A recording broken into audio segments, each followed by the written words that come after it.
A paz do Senhor, queridos. Estamos iniciando mais uma videoaula sobre seja de seu canal EBD Fácil e Motivadora. E na aula de hoje nós estaremos comentando a lição de número 9 das lições bíblicas adultos, que tem como título Uma Família Nada Perfeita. Nós estamos dando prosseguimento aos nossos estudos bíblicos deste trimestre, o qual estamos estudando o tema Relacionamentos em Família, superando desafios e problemas com exemplos da Palavra de Deus. Na lição de hoje, lição 9, Uma Família Nada Perfeita, nós estaremos fornecendo subsídio extra. O texto áureo encontra-se em Gálatas, capítulo 6, versículo 7. Não erreis, Deus não se deixa escarnecer, porque tudo que o homem semear, isso também ceifará. Verdade prática. Tudo que os membros da família plantarem, colherão. Essa é uma lei universal de Deus que pode ser constatada na própria natureza. A leitura bíblica em classe encontra-se no segundo livro de Samuel, capítulo 3, dos versículos 2 a 5, versículo 13 a 15 do capítulo 5 e o capítulo 12, dos versículos 10 ao versículo 13, a parte A. Então, a leitura bíblica está distribuída no segundo livro de Samuel entre 3 capítulos, para os irmãos se situarem do que nós iremos comentar e falar na lição de hoje. Lição de número 9, Uma Família Nada Perfeita. Então, nesta lição, meus amados irmãos, nós vamos comentar um pouco sobre a família de Davi, mais especificamente voltado para o seu relacionamento com os seus filhos, porque Davi foi um homem que teve muitos filhos e muitas mulheres. Então, nesta lição, o foco será na omissão do rei Davi com relação aos seus filhos, ou seja, Davi tem algumas características do que nós estudamos na lição passada, ou seja, era uma paternidade permissiva. Os filhos não eram repreendidos, cada um fazia o que achava de melhor, e quando a situação, o problema chegava para Davi, ele até se irritava, como aconteceu quando ele soube do estupro que Aminon cometeu com sua meia-irmã Tamar. Ele se irritou, mas não fez nada, não tomou ação, não tinha pulso energético para agir com a família, mas era um bom líder. Por quê? Porque fora de casa agia como deveria, mas dentro do lar falhou, e essa falha causou um estrago enorme para a sua família e para a história do povo de Deus. O tópico primeiro, o autor vai falar sobre o rei Davi e sua grande família. Ele vai dividir o ponto em esse tópico em 3 subtópicos. O primeiro vai falar sobre Davi, o ungido por Deus. Aqui ele vai contar um pouco sobre a história de Davi. Nós sabemos que Davi foi o segundo rei de Israel, depois que Deus rejeita a Saul, porque Saul era um homem desobediente. Na verdade, ele tornou-se um homem desobediente, um homem orgulhoso, porque há pessoas assim, que são até humildes, como Saul era, que quando Deus levanta Saul, ele até se esconde, porque ele não queria ser rei. Ele mesmo falou: eu sou de uma das menores tribos de Israel, quem sou eu? E se escondeu num dia de ser ungido rei, mas Samuel encontra ele por trás das bagagens. Mas quando ele assenta na cadeira, toma a posição de rei, o orgulho toma conta do seu coração e ele perde ali a benevolência de Deus. Porque tem pessoas, irmão, que são chamadas por Deus, são levantadas por Deus, mas desprezam o chamado de Deus e lá na frente são separados desse chamado, porque outrora foi chamado por Deus, foi, e Deus assim fez, mas lá na frente, se rejeitar, meu irmão, Deus também o rejeitará, porque o chamado de Deus é para fazer conforme a vontade de Deus, e assim aconteceu com Saul. Rejeita o chamado de Deus, Deus levanta Davi para ser agora o segundo rei de Israel, para entrar no lugar de Saul. Então Davi foi ungido por Deus, sim, ungido tanto visivelmente como aconteceu quando ele é ungido com óleo ali na casa de seu pai Jessé o belemita, bem como a unção do Espírito Santo vem sobre a sua vida e dá a entender que o Espírito Santo permanece sobre Davi. É uma coisa interessante porque ele é um dos únicos personagens do Antigo Testamento em que a palavra de Deus está nos mostrando que o Espírito de Deus ele não veio de forma esporádica sobre a vida de Davi, como acontecia na vida de todos os outros personagens, mas dá a entender que o Espírito Santo ficou sobre a vida de Davi. Davi, um homem de Deus. Neste ponto aqui, o autor vai falar sobre os bem-sucedidos projetos que Davi intentou fazer, os seus propósitos, tudo aquilo que Deus fez em sua vida. Por quê? Porque Israel estava dividido, querendo ou não. As tribos, meu irmão, não falavam a mesma língua. E o interessante é que quando Davi assume, as tribos não estão unidas, mas com o tempo, Davi consegue fazer essa unificação, porque através de seu reconhecimento como rei de Israel, as 12 tribos de Israel agora têm um único líder que é Davi.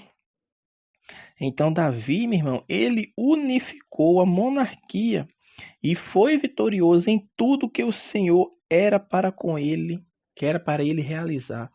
Davi foi um homem que foi ungido por Deus, era um homem de Deus e Deus estava sempre à sua frente, porque ele buscava o Senhor. Quando nós lemos os livros de Samuel, percebemos isso. Ele buscava o Senhor, ele consultava o Senhor para não agir precipitadamente. Então Deus sempre foi na sua vida.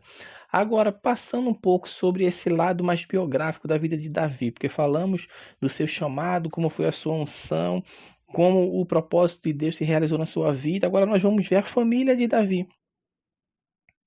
A família de Davi. Davi teve várias esposas e concubinas. Desses casamentos, Davi teve mais de 20 filhos. É problema ter muitos filhos? Talvez não. Mas no caso de Davi, sim. Por quê? Porque a quantidade de filhos com mulheres diferentes ocasionou displicência, ocasionou ausência, ocasionou pulso fraco na criação da maioria dos seus filhos. E Davi, além do mais, ele não priorizava a família. Imagine só, uma pessoa com mais de 20 filhos já é complicado. Dá atenção a todos. Agora imagine eu não priorizar a criação dos filhos, que foi o que aconteceu com Davi. Priorizava apenas os assuntos do rei. Era a única preocupação dele. A preocupação com o reinado, com as conquistas territoriais, com as guerras que Israel estava fazendo.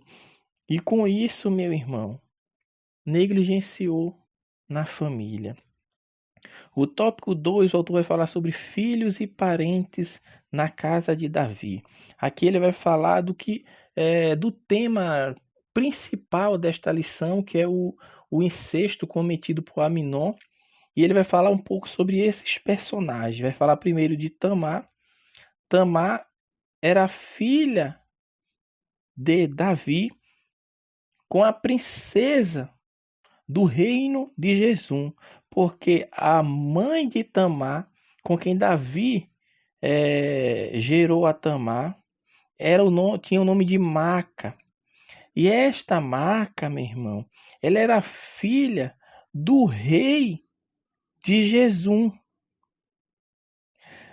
Essa mulher, é claro que isso talvez seja acordos políticos, porque o que acontece? Um reino, quando iria fazer acordo político outro, normalmente fazia casamento entre seus familiares. E foi isso que Salomão fez e que Davi também fez, certamente, em acordo com o rei de Jesus. Ele casa-se com a filha do rei de Jesus para selar essa união, tanto política e agora quanto familiar. E deste relacionamento, Davi tem 2 filhos, que é Absalão e Tamar. Então, Maaca com Davi tiveram 2 filhos, Absalão e Tamar. Absalão, que era irmão de Tamar, foi o terceiro filho do rei Davi. nós vemos aqui que Absalão, a palavra do Senhor nos fala que ele era muito belo. Não existia um homem mais belo do que ele. E é até de se admirar, porque Tamar também era uma mulher formosa e bonita, porque certamente sua mãe era. Então tínhamos ali uma família de beleza física que sobressaía das outras pessoas. Então, para a gente entender a história, Davi teve muitas mulheres, provavelmente 8 mulheres. Deste relacionamento com Maaca, que era filha do rei de Jesum, ele teve 2 filhos, Absalão e Tamar, para a gente entender. Então, Absalão e Tamar eram filhos da mesma mãe. O outro personagem que vai entrar em cena nesse relato aqui da história da leitura bíblica em classe é Aminon. Quem era Aminon? Aminon era filho de Ainoã. E essa Ainoã, ela se casou com Davi. Se casou com Davi quando Davi ainda não tinha nem assumido o trono. Aminon era o primogênito de Davi. Aminon era um homem desajustado, porque a história aqui vai nos mostrar isto. Que ele era meio irmão de Tamar quanto de Absalão. Então, o que acontece? Esse homem ele se deixa dominar pelo um prazer atrativo, pelo um prazer sexual, pela sua meia-irmã. O interessante de se notar, meu irmão, que neste ponto da história, este relacionamento era incesto. Por que nós podemos falar que era incesto? Porque isso estava preconizado na palavra de Deus, que não poderia as pessoas de mesma parentela, de mesma família, se casarem. É claro que quando Deus cria a humanidade, quando Deus cria o homem, quando Deus cria a mulher, e aquele homem e aquela mulher começam a se procriar, o relacionamento até aquele momento ali se daria sim entre irmãos, entre primos, porque estava começando a expansão da humanidade. Mas chegou um dado momento, quando a lei é dada a Moisés, observe só, Abraão era casado com a meia-irmã dele, mas até aquele momento não tinha ainda a lei mosaica preconizando o que poderia e o que não poderia ser feito. Em Levítico capítulo 18, versículo 6 fala: nenhum homem se chegará a qualquer parenta da sua carne para descobrir a sua nudez. Descobrir aqui a sua nudez tem o sentido de ter relações, de procriações, de se casar com pessoas da mesma parentela. Então não podia. Então, neste momento aqui, Aminon estava cometendo um pecado. E para ele fazer com que esse pecado viesse, meu irmão, a ser consumado, ele usa de alguns estratagemas, porque ele dá ouvido a um de seus primos, porque tem um homem chamado Jonadab, que era sobrinho de Davi, que era filho do irmão de Davi, chamado Simei. E esse homem olha para Aminon e fala: o que está acontecendo contigo? Que a cada dia mais tu está mais magro. Mas tu não é filho do rei? Será que o que tu queres, tu não consegue? E Aminon fala para Jonadab o que está causando essa aflição para ele. E a aflição que está acontecendo com ele é o desejo que ele tem, desenfreado, de possuir a sua meia-irmã. E esse Jonadab dá uma estratégia maligna. Observe, meu irmão, que o conselho ele serve tanto para o lado bom, nesse sentido aqui. Uma pessoa que dá o conselho, ela pode dar um conselho bom, mas também pode dar um conselho ruim. E foi o que aconteceu aqui. No lugar dele instruir a Aminon a se alinhar, se consertar, não. Ele alimenta aquele desejo de Aminon para que consuma um ato pecaminoso com sua meia-irmã. E Aminon abraça aquela causa e vai fazer conforme tudo ele falou. Se finge de doente. Engana primeiro o rei, porque Davi vê ele doente e fica meio triste. O pai, claro, vai sentir. Tá doente, meu filho, e ele fala: ô meu pai, manda minha irmã vir aqui fazer uma comidinha para mim, uma sopinha, um caldinho, que eu tô muito mal. Estou muito debilitado. Tá bom, meu filho, vou falar com ela para ela vir aqui. E Davi fala com Tamar e Tamar vai lá. Tamar é uma menina ingênua, moça, virgem, não entende. E mesmo quando ela chega na casa do irmão, que era um filho do rei, tinha empregados, tinha pessoas dentro de casa, e observe que no dia que ela vai, não tem ninguém. A ingenuidade dessa menina, meu irmão, fez com que o ato pecaminoso fosse consumado. Quando ela chega na casa de Aminon, não tem ninguém, porque ele mandou todo mundo, deu folga para todos os empregados, dispensou todos os empregados naquele dia. E foi o que aconteceu, tudo isso por causa de um conselho do seu primo Jonadab. E ela faz os bolos, faz tudo bonitinho. E quando vai dar para ele, ele não quer comer, porque o objetivo dele não é isso, que ele não está doente. Ele queria apenas satisfazer os seus desejos carnais. E foi isso que aconteceu. Ele pega ela pelo braço, ela fala para ele: meu irmão, não se faz assim em Israel. Não traga esse pecado sobre você. Ela até diz para ele: se você falar com nosso pai, ele vai permitir que eu me case com você. Vamos fazer a coisa tudo dentro da legalidade. Não vamos cometer um ato de desonra tamanho em Israel. Ele não dá ouvido para ela, porque é um homem contra uma mulher, quem tem mais força? O homem. Abusa de Tamar e aquilo causa desonra. Observe que ele só tinha o desejo unicamente de fazer o ato libidinoso, porque quando ele faz, quando satisfaz o seu desejo, ele a despreza e manda ela embora, expulsa. E ela vai embora, rasga seus vestidos, joga cinza sobre a sua cabeça e sai pelas ruas até chegar na casa de Absalão. E quem era Absalão, como nós falamos anteriormente, era o irmão dela, de mesma mãe. Filhos de Davi com a mesma mãe. Absalão guarda ela ali, na sua casa, para cuidar dela, para tratar dela, mas aquilo ali enfurece o coração daquele homem. Não é à toa que depois de 2 anos, observe, meu irmão, que Absalão não toma vingança de imediata, não. Ele espera as coisas se acalmarem. Ele espera quem cometeu o ato se esquecer. Porque não tem aquele ditado que diz, né? Que quem apanha não esquece, mas quem dá pisa esquece. Então Absalão esperou isso. Esperou todos esquecerem. E depois de 2 anos, ele vem e trama a morte de Aminon, seu irmão. Porque Davi soube do que aconteceu com Tamar. Irou-se, se encolerizou-se, mas não agiu, não tomou ação. Então, este segundo ponto, meu irmão, fala sobre esses 4 personagens: Tamar e Absalão, filhos da mesma mãe, Maaca, filha do rei de Jesum. Fala de Aminon, que era o primogênito de Davi, que nasceu antes de Davi tomar posse, com Ainoã, que era o nome de sua mãe, e Jonadab, que era sobrinho de Davi, filho do irmão de Davi, chamado Simei, que foi o que deu o mau conselho ao seu primo Aminon. E o terceiro e último tópico, para encerrarmos, fala o problema moral na família de Davi. Vai falar sobre as consequências de sua falta de domínio próprio.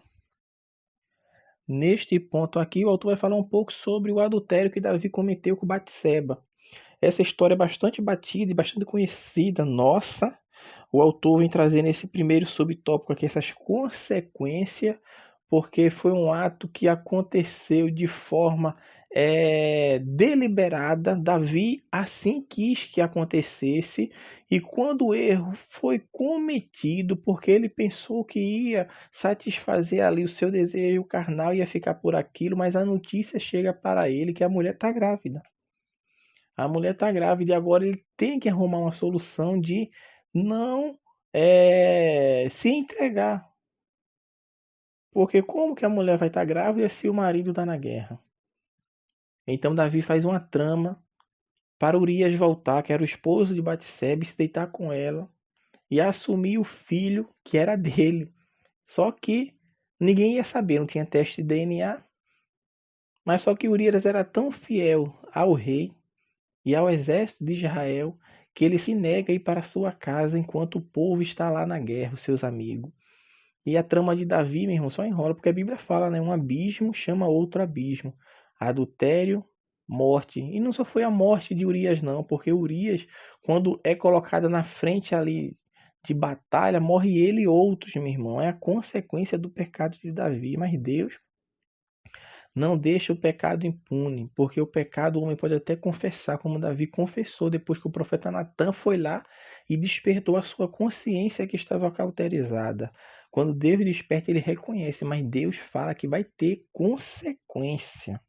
Vai ter consequência. E Deus fala para ele: o que tu fizesse, Davi, as escondida, por debaixo dos panos, um dos teus filhos, a tua descendência vai fazer ao sol do meio-dia perante todo Israel, e todo Israel vai ver isso que cometeu. Observe que a consequência do pecado iria atingir a família de Davi, bem como a todo Israel. Seria escárnio em Israel. E foi justamente o que aconteceu.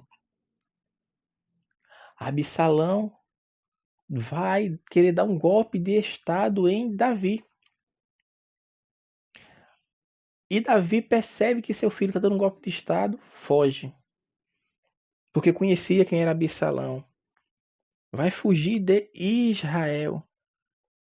E deixa suas concunbinas no palácio. E é justamente com as concunbinas de Davi que ele monta no seu terraço, um terraço do palácio do rei Davi, uma tenda, e ali deita-se com as mulheres do rei aos olhos de todo Israel para se cumprir aquilo que Deus falou. Mas observe o desastre das consequências de um pulso fraco de Davi, que seus filhos faziam o que queriam e Davi não tomava ação. Absalão vai dar um golpe de estado, Davi foge. Conhece o filho, não tem pulso forte, não teve. Então o filho agora faz o que quer, se rebela contra o próprio pai. E foi isso que aconteceu, meu irmão. Neste último tópico também a gente já comentou sobre o incesto e a morte na família, que é sobre o caso de Aminon com Tamar e a trama que Absalão faz para matar Aminon. E de fato ele mata Aminon.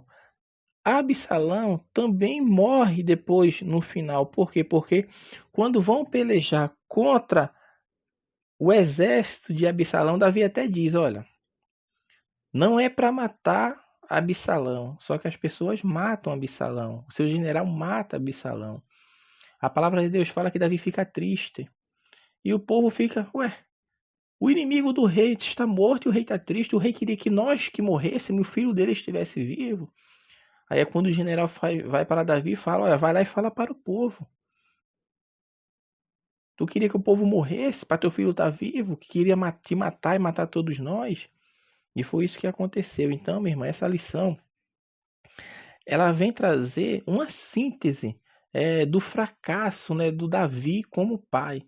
Observe que Davi tem seus pontos positivos, tem os seus pontos altos, tem. Mas nessa lição, o autor está frisando, porque é o tema do trimestre, relacionamentos em família, para a gente aprender a superar os problemas com os exemplos da palavra de Deus.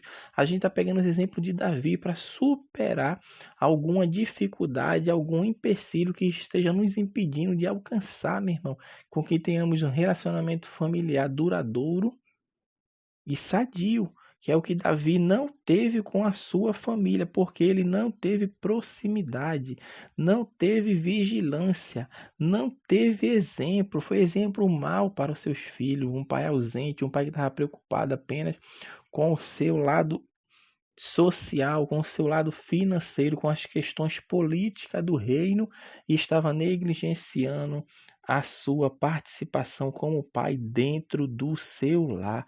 Então essa lição, meu irmão, veio para nos alertar. Então vimos que a família do rei Davi era disfuncional, o que trouxe problemas de longo prazo para toda a família. Por isso é preciso cultivar os valores da palavra, meu irmão, em nossos lares. Que os pais exerçam seus papéis em casa, transmitindo esses valores e acompanhando de perto os seus filhos. Que os cônjuges tenham um relacionamento que traga equilíbrio e segurança aos filhos. A vida cristã em família é a maior preservação contra os desajustes da atualidade. Que Deus abençoe os irmãos e até a nossa próxima aula, se assim o Senhor permitir.